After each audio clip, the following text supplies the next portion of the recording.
Kelompok 2, are you ready? Ready, always ready. Kami kelompok 2, S1 Manajemen. Kami kelompok yang paling pandai. Kami kelompok 2, S1 Manajemen. Kami kelompok yang paling kece. Kelompok 2, luar biasa. Sehat selalu, yes. Sehat selalu, yes. Selamat malam. Kami dari kelompok 2 ingin mempresentasikan tentang tata cara ekspor suatu produk dan dokumen ekspor yang diperlukan.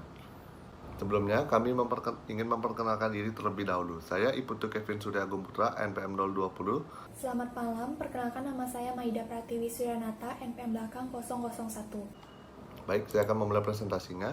Yang pertama, pengertian ekspor. Ekspor adalah kegiatan mengeluarkan barang atau mengirim barang ke luar negeri, biasanya dalam jumlah besar, untuk tujuan perdagangan dan melibatkan custom atau bea cukai, baik di negara asal maupun negara tujuan. Persyaratan untuk menjadi eksportir. Yang pertama, memiliki badan hukum dalam bentuk CV, firma, PT, persero, perum, perjan, atau koperasi. Yang kedua, memiliki NPWP. Yang ketiga, mempunyai izin dari pemerintah, yang antara lain SIUP dari Dinas Perdagangan. Yang kedua, surat izin industri dari Dinas Perindustrian. Dan ketiga, izin usaha PMDN atau PMA yang dikeluarkan oleh BKPM. Selanjutnya ada klasifikasi eksportir produsen. Yang pertama, mengisi formulir isian yang disediakan oleh Dinas Perindak di pemerintah, daerah, kabupaten atau kota atau provinsi, dan instansi teknis yang terkait. Yang kedua, memiliki izin usaha industri. Yang ketiga, memiliki NPWP dan memberikan laporan realisasi ekspor kepada Dinas Perindak atau instansi dan pejabat yang ditunjuk secara berkala setiap 3 bulan, yang disahkan oleh Bank Devisa dengan melampirkan surat pernyataan seperti tidak terlibat tunggakan pajak, tidak terlibat tunggakan perbankan, dan tidak terlibat masalah kepabeanan. Dan ada juga klasifikasi eksportir bukan produsen. Syaratnya itu, yang pertama, mengisi formulir isian yang disediakan oleh Dinas Perindak di pemerintah daerah, kabupaten atau kota atau provinsi dan instansi teknis yang terkait. Yang kedua, memiliki surat izin usaha perdagangan. Yang ketiga, memiliki NPWP dan memberikan laporan realisasi ekspor kepada dinas yang ditunjuk setiap 3 bulan, yang disahkan oleh Bank Devisa dengan melampirkan surat pernyataan seperti tidak terlibat tunggakan pajak dan tidak terlibat tunggakan perbankan, dan juga tidak terlibat masalah kepabeanan. Selanjutnya ada persiapan untuk mengekspor produk. Yang pertama itu ada persiapan administratif, persiapan tentang kantor dan perlengkapan kantor. Yang kedua, persiapan legalitas, yang di dalamnya itu ada akte pendirian badan usaha, SIUP, NPWP, izin khusus eksportir atau importir, dan surat izin domisili usaha. Yang ketiga, ada persiapan fisik barang, kontrak dengan produsen, brosur dan dari tiap komoditi, daftar harga, dan contoh barang. Yang keempat, persiapan operasional. Yang pertama itu yang di dalamnya ada menyiapkan SDM dan peralatan operasional, mempelajari ketentuan pemerintah tentang ekspor impor, dan terakhir menyiapkan strategi pemasaran ekspor.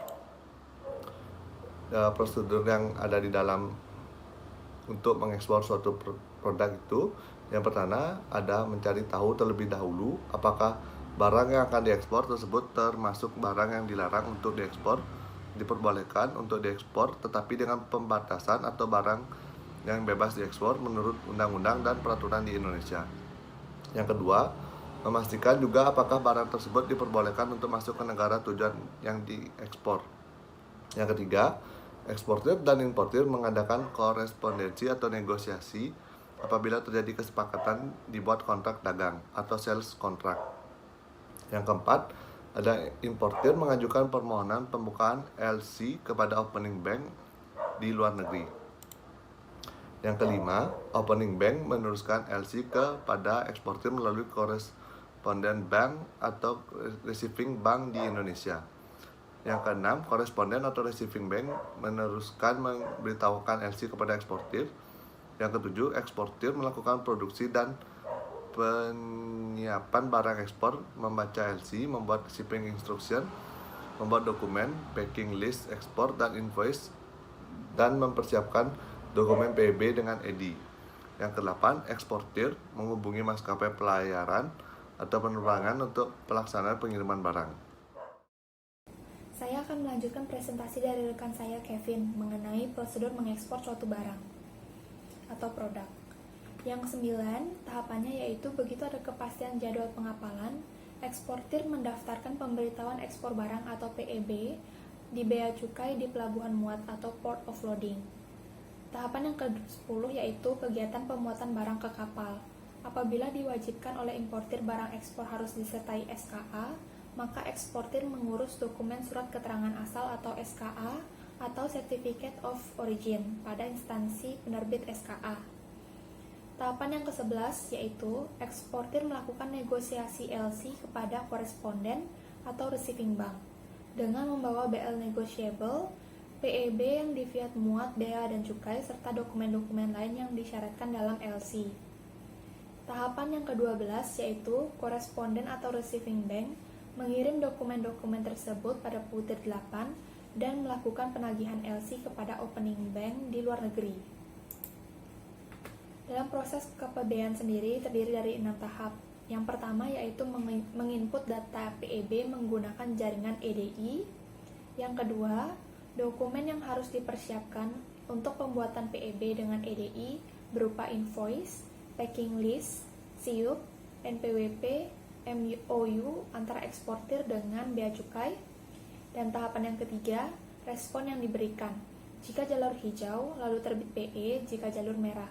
Terbit pemberitahuan jalur merah, pemberitahuan pemeriksaan barang. Yang keempat, yaitu pelaksanaan fiat muat ke bea cukai di kawasan pabean dengan PE. Yang kelima, apabila eksportir tidak memiliki fasilitas EDI, maka dapat menggunakan jasa EMKL atau EMKU atau PPJK.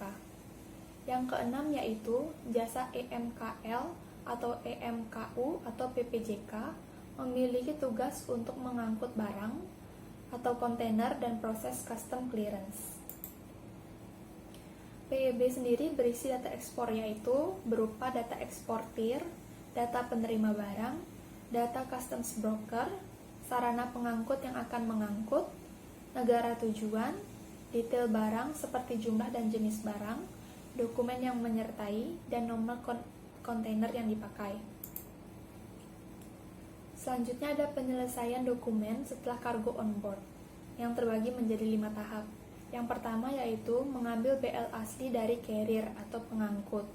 Yang kedua, meminta dokumen pabean yang telah di-fiat bea cukai untuk arsip.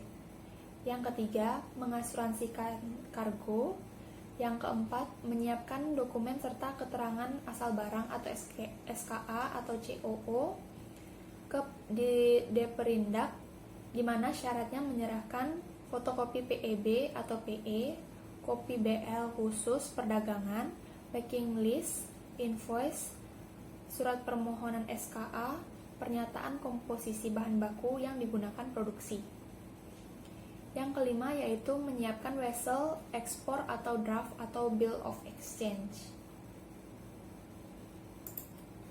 Untuk proses pencairan LC sendiri dibagi menjadi 2. Yang pertama yaitu proses negosiasi di mana meminta pembayaran ke bank bagi transaksi dengan LC dan pengiriman dokumen ke buyer.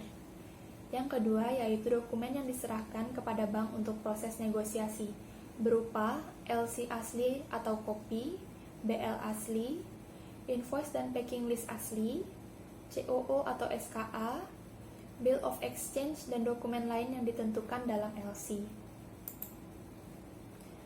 Untuk tahapan selanjutnya dalam prosedur mengekspor suatu produk, yang ke-13 yaitu opening bank menyerahkan dokumen tersebut pada butir 8 kepada importir untuk keperluan pengurusan pengeluaran barang dari pelabuhan serta penyelesaian kewajiban atau tagihan oleh importir.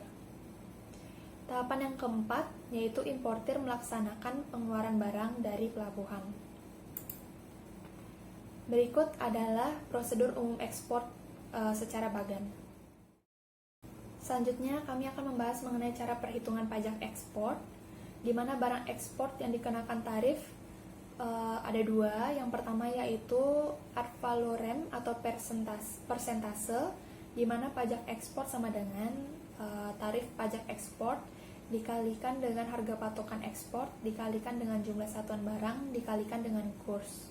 Sedangkan untuk ad naturam atau secara spesifik, pajak ekspor sama dengan tarif pajak ekspor dikali jumlah satuan barang dikali kurs.